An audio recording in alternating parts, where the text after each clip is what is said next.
ছেলেগুলো কোথায় গেল?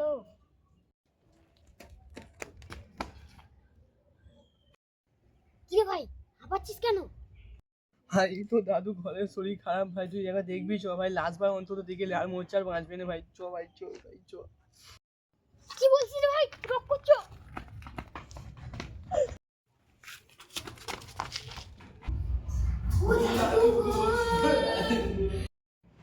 দাদু আমি তো আর বাঁচবো নি, আমার লুকোনো সম্পদগুলো তোকে আজকে বলে দেবো। হ্যাঁ বলো দাদু, বলো বলো। দাদু আমাদের ওই ডেঙ্গায়, দাদু দাদু বলো ওই ডেঙ্গায় কি আছে, দাদু বলো দাদু। ভাই দাদু আর কথা বলছে না ভাই, দাদু আমাদের ছেড়ে চলে গেছে ভাই। ভাই দাদু তো 1 সপ্তাহ হয়ে গেল মরে গেল। মরে যাওয়ার সময় আমাদের বলে গেল ওই জমিতে তো কোনো সম্পত্তি আছে, চল এবার যা হবে। হ্যাঁ ভাই চল, পেলে তো বড় লোক হয়ে যাবো।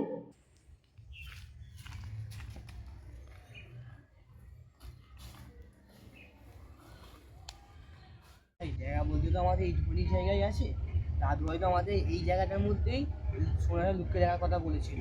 তাহলে চল খোঁড়াখুড়ি শুরু করে দিই।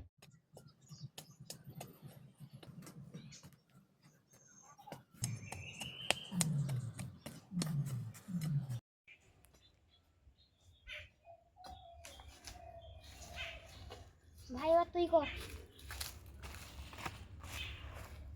বেশ আমি একটু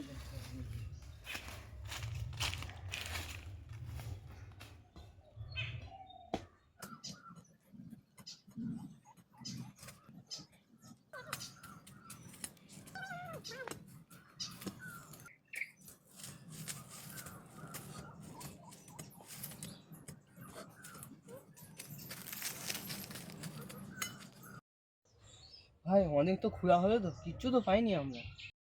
তাহলে দাদু কি মিথ্যে কথা বললো? ভাই কথাটা মিথ্যে হোক বা সত্যি হোক, আমরা এত জমি খুঁড়ে দিয়েছি, যদি চারা গাছ লাগাই তাহলে আমাদের কিছু লাভ হয় ভাই। ঠিকই তো বলেছিস, খোঁড়া জায়গা হয়ে গেছে, চাষটা করে এলি। চ চ।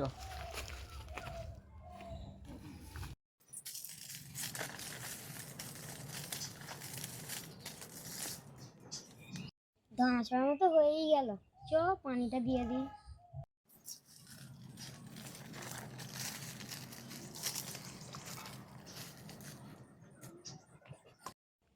ভাই ধন্যবাদ চাষ তো ভালোই হলো, চ বিক্রি করে দিই। চ। ও ভাই তোমরা কি ধনেপাতা বিক্রি করতে আমার কিছু বিক্রি করবে? হ্যাঁ ভাই ঠিক আছে।